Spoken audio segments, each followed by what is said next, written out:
আসসালামু আলাইকুম বন্ধুরা, সবাই কেমন আছেন? আশা করি সবাই ভালো আছেন, কিন্তু এই মুহূর্তে আমরা ভালো নেই। আমাদের এলাকাতে একটা চোর ধরা পড়ছে। সব গাড়ির অ্যাক্সেল চুরি হয়েছে, 3-4টা গাড়ির। তো গত রাতে এই গাড়িটার একটা গাড়ির অ্যাক্সেল চুরি করতে লেগে সেই মহাজন তাকে ধরে ফেলায় হাতে নাতে, অবশ্যই রাতের বেলা।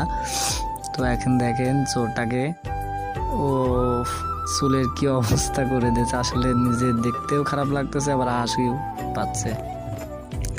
আসলে এটা ঠিক না।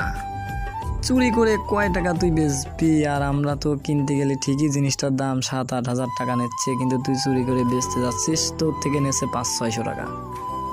500-600 টাকার জন্য একটা মানুষের এত বড় ক্ষতি করা, এটা তো ঠিক না।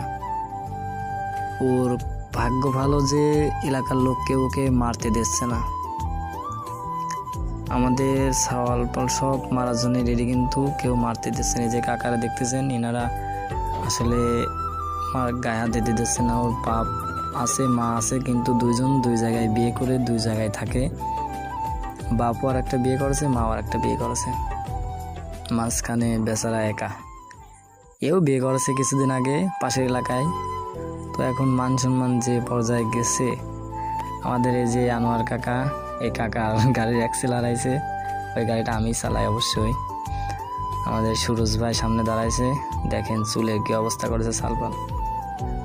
মানে পাশেই চুল কাটার দোকান ছিল, সেলুনের দোকান, ওখান থেকে মেশিন নিয়ে সালপাল আবল তাবল মাইর দিয়েছে। তো সবাই ভিডিওটা দেখবেন, লাইক কমেন্ট শেয়ার করবেন। এটা হয়েছে কোন জায়গায়? পাবনা সদর হিমায়তপুর চরবাঙ্গাবাড়িয়া, পাবনা। আসলে কি বলবো, আমার গাড়ির অ্যাক্সেলটা যখন চুরি হয় তখন আমি এসে ওখানে বলি যে দেখ আমার গাড়ির অ্যাক্সেল চুরি হয়েছে, তুই নিয়েছিস কিনা। ও তো জীবনে শেখা যায় না।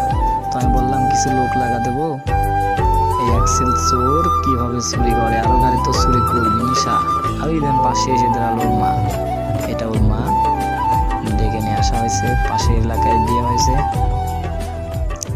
তো এখন নেতারা সবাই বলতেছে ওনাকে যা হয়েছে হয়েছে, কান ধরে উঠবাস করি, জীবনে যাতে ও আর চুরি না করে এটা স্বীকারোক্তি দিয়ে কান ধরে উঠবাস করতে হবে।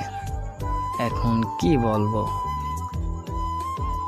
দেখেন, আল্লাহ মাফ করো আল্লাহ। ভিডিওটা সবাই শেয়ার করবেন প্লিজ। আমাদের যাদের গাড়ি আছে এইসব চোর থেকে আমরা যেন দূরে থাকতে পারি, বেঁচে থাকতে পারি।